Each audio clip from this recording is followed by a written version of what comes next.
Hello viewers, ഇന്നത്തെ video എന്ന് പറഞ്ഞാൽ എനിക്ക് ഭയങ്കര സന്തോഷമുണ്ട്. കുറച്ച് ദിവസങ്ങളായിട്ട് കുറച്ച് ചേച്ചിമാർ വന്നിട്ട് ഇതെങ്ങനെയാണ് ബിസിനസ് ചെയ്ത് എങ്ങനെയാണ് സപ്ലയർ കണ്ടുണ്ടെങ്കിൽ നിങ്ങളൊന്ന് സപ്പോർട്ട് ചെയ്യുമെന്നൊക്കെ പറഞ്ഞു. എന്നോട് ഒത്തിരി പേര് റിവ്യൂ ചോദിക്കേണ്ട ഒരു ടൈം എനിക്കായില്ല. Because my business is still on struggling period, I think so.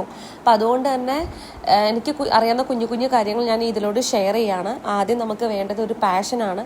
എനിക്ക് ബേസിക്കായിട്ട് എനിക്ക് ഡ്രസ്സൊക്കെ ഭയങ്കരമായിട്ട് ഡിസൈൻ ചെയ്യണതും അതുപോലെ ഇങ്ങനെയൊക്കെ ഇന്ന രീതിയിൽ തയ്ക്കണമെന്നും, അല്ലെങ്കിൽ ഈ ഡ്രസ്സൊക്കെ ഞാൻ പൊതുവേ എടുക്കുമ്പോൾ ആൾക്കാർ എന്നോട് ചോദിക്കാറുണ്ട്, ഇത് ഏത് ഷോപ്പിൽ നിന്ന് എടുത്ത് എവിടെ നിന്നാണ്, നല്ല ഭംഗിയുണ്ടല്ലോ. അങ്ങനെയുള്ളൊരു ഇതിൽ നിന്ന് ഞാനിത് ഇങ്ങനൊരു ബിസിനസ് ചെയ്യാമെന്ന് വിചാരിച്ചാണ്. അപ്പം ഏറ്റവും ആദ്യം നമ്മൾക്ക് വേണ്ടത് നമുക്ക് നമ്മളോടുള്ളൊരു കോൺഫിഡൻസ്, ഇതെനിക്ക് ചെയ്യാൻ പറ്റുന്നൊരു കാര്യമാണ് എന്ന് വിചാരിക്കുക. രണ്ട്, നമ്മുടെ സപ്പോർട്ടായിട്ട് നമ്മുടെ ഫാമിലി എപ്പോഴും കൂടെ ഉണ്ടാവണം. ഇങ്ങനെയുള്ള കുറച്ച് ഇതാണ് ബേസിക്കായിട്ട് വേണ്ടത്. ഇങ്ങനെയുള്ള കാര്യങ്ങൾ സംഭവിച്ചാൽ ഞാൻ നിങ്ങളോട് പറയുന്നു, സ്വാഭാവികമായിട്ട് നമുക്കുള്ള വഴികളെല്ലാം തുറന്നു വരും. പിന്നെ നിങ്ങൾ മനസ്സിലാക്കേണ്ട കാര്യം, ഇപ്പം സപ്ലയർ എന്ന് പറഞ്ഞാൽ ഇവിടെ എല്ലാ സ്ഥലത്തും ഉണ്ട്. ഇപ്പോൾ ഒരു സ്ഥലത്ത് ഇപ്പം നമ്മൾ ഏറ്റവും ആദ്യം ചെയ്യേണ്ടതെന്ന് വെച്ചാൽ ഒരു ബിസിനസ് ചെയ്ത ഒരാളോട് സംസാരിക്കുക.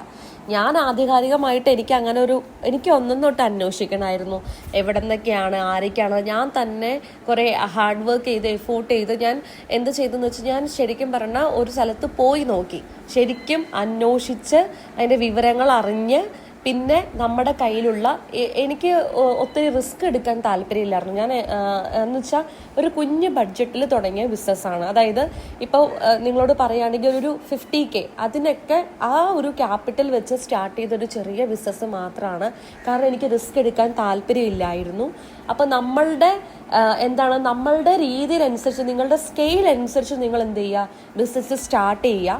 ദെൻ സ്റ്റാർട്ട് ചെയ്ത് കഴിഞ്ഞിട്ട് നമ്മൾ മനസ്സിലാക്കേണ്ട ഒരു കാര്യം, ഇപ്പോൾ ഒരു സ്റ്റോക്ക് എടുത്തു അപ്പം തന്നെ അത് സെയിലാവണമെന്നില്ല. നമുക്ക് ഏറ്റവും കൂടുതൽ വേണ്ടത് പേഷ്യൻസ് ആണ്, നമ്മുടെ കപ്പാസിറ്റിയാണ്, നമ്മുടെ സ്കില്ലാണ്. അതായത് നമ്മൾ ഒരിക്കലും ഈ ഓൺലൈൻ ബിസിനസ്സിൻ്റെ ഒരു സ്പെഷ്യാലിറ്റിയാണ്, നമ്മൾ അറിയാത്ത കേൾക്കാത്ത ഒരാളെ നമ്മൾ ക്യാൻവാൻസ് ചെയ്യാണ്, അതല്ലെങ്കിൽ കൺവിൻസ് ചെയ്യാണ്. ഇപ്പം എൻ്റെ കയ്യിൽ ഇത്രയും നല്ലൊരു ബെസ്റ്റ് പ്രൊഡക്റ്റാണ്. എൻ്റെ ബിസിനസ്സിൽ എനിക്ക് ഏറ്റവും കൂടുതൽ മനസ്സിലാക്കിയുള്ള കാര്യം എന്ന് പറഞ്ഞാൽ, എൻ്റെ കയ്യിൽ നിന്ന് വാങ്ങിയ ആൾക്കാർ എന്നെ പിന്നെയും വാങ്ങണം. അപ്പോൾ ഞാൻ അവരിൽ മനസ്സിലാക്കിയ കാര്യം, ദേ ലവ് മൈ പ്രോഡക്റ്റ്. അപ്പോൾ അതിനെന്ന് വെച്ചാൽ ബിക്കോസ് ഓഫ് അതിൻ്റെ ഒരു ഐഡൻറ്റിറ്റി ആയിരിക്കാം, അതിൻ്റെ ഒരു ക്വാളിറ്റി ആയിരിക്കാം. ഇപ്പം ഞാൻ സ്റ്റിച്ച് ചെയ്യിക്കാൻ തുടങ്ങി, കാരണം എനിക്ക് എൻ്റേതായ കുറേ ഡിസൈൻസ് പാറ്റേൺസ് ഒക്കെ കൊണ്ടുവരണം എന്ന് തോന്നി. അപ്പം നിങ്ങൾ ആദ്യം മനസ്സിലാക്കുക, നമ്മൾ ഇപ്പോഴും എൻ്റെ ബിസിനസ് സക്സസ് ആയില്ല, പക്ഷേ സ്റ്റിൽ ഓൺ സ്ട്രഗ്ലിംഗ് പീരീഡ് ആണ്. But I have a hope, എനിക്കൊരു പ്രതീക്ഷയുണ്ട്. അപ്പോൾ അതാ പറഞ്ഞാൽ, നമുക്ക് പ്രതീക്ഷിക്കാതെ പല സ്ഥലത്തുനിന്ന് എനിക്ക് ഓർഡേഴ്സ്, ഇപ്പോൾ തമിഴ്നാടിൽ നിന്നായാലും അല്ലെങ്കിൽ എന്താ പറയുക ഗുജറാത്തിൽ നിന്നായാലും, എനിക്ക് അങ്ങനെയൊക്കെ ചില ബോംബെയിൽ നിന്ന് എനിക്ക് ഇന്നാളൊരു ഓർഡർ കിട്ടിയിട്ടുണ്ടായിരുന്നു. ചില സമയങ്ങളിൽ നമ്മൾക്ക് വരും. അപ്പം നമ്മൾ എന്ത് ചെയ്യുക, ഹോപ്പ് വെക്കുക. അതുമാത്രമല്ല, നിങ്ങളുടെ ഓരോ സംഭവങ്ങളും നിങ്ങൾ തന്നെ കണ്ടുപിടിക്കുക. നമ്മൾ എന്ത് ചെയ്യുക, ഇപ്പം ചില സാധനങ്ങൾ അന്വേഷിക്കണമെങ്കിൽ നമ്മൾ തന്നെ നേരിട്ട് പോകണം.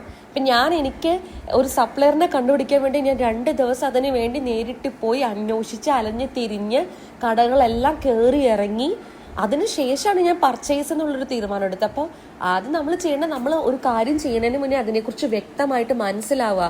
ഫോർ എക്സാമ്പിൾ, പ്രൈസ് ഇടുന്ന രീതി, അല്ലെങ്കിൽ അതിൻ്റെ പാക്കിംഗ് എങ്ങനെയാണ്, കൊറിയർ ചെയ്യുന്ന രീതികൾ എങ്ങനെയാണ്, അത് നമ്മൾ എന്ത് ചെയ്യുക. ഒന്നില്ലെങ്കിൽ നിങ്ങൾക്ക് എന്ത് ചെയ്യുക, ഏറ്റവും നല്ല ബെറ്റർ ഓപ്ഷൻ എന്ന് പറഞ്ഞാൽ ബിസിനസ് ചെയ്യുന്ന ഒരാളോട് ചോദിച്ച് മനസ്സിലാക്കുക. മിക്കവരും അങ്ങനെ എന്ന് വെച്ചാൽ ഓപ്പണായിട്ട് പറയണമെന്നില്ല. അല്ലെങ്കിൽ ഒരു മാർഗം എന്ന് വെച്ചാൽ കുറേ യൂട്യൂബ് വീഡിയോസ് ഒക്കെ കാണുന്ന, ഇപ്പോൾ ഒത്തിരി സോഴ്സ് ഓഫ് ഇൻഫർമേഷൻ നമുക്ക് കിട്ടും.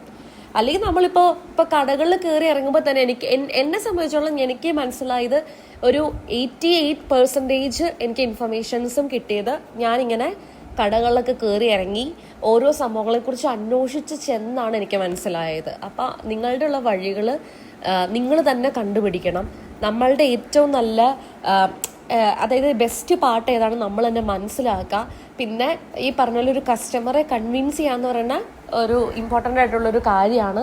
അതിൽ നമ്മൾ സക്സസ് ആയിരിക്കണം. പിന്നെ പെട്ടെന്ന് തന്നെ ഓൺലൈൻ ഒരു ഷോപ്പ് ഇടുന്ന ആളേക്കാളും ഭയങ്കര ബുദ്ധിമുട്ടും റിസ്ക്കിയാണ്. കാരണം നമ്മൾ കണ്ടിട്ടില്ല, പേയ്മെൻറ്റ് ഇഷ്യൂസ് ഇതെല്ലാം വരാം. അപ്പം നമ്മൾ കൂടുതൽ പേഷ്യൻ്റ് ആയിരിക്കുക, നമ്മളുടെ മേലിൽ നമുക്കൊരു ഹോപ്പ് വയ്ക്കുക. ഇങ്ങനെയുള്ള കാര്യങ്ങളൊക്കെയാണ് ചെയ്യേണ്ടത്. അപ്പം ഇനി കൂടുതൽ അറിയണമെങ്കിൽ ചോദിച്ചോളൂ. സോ വീണ്ടും അടുത്തൊരു പ്രൊഡക്റ്റായിട്ട് വരാം. See you soon. Thank U.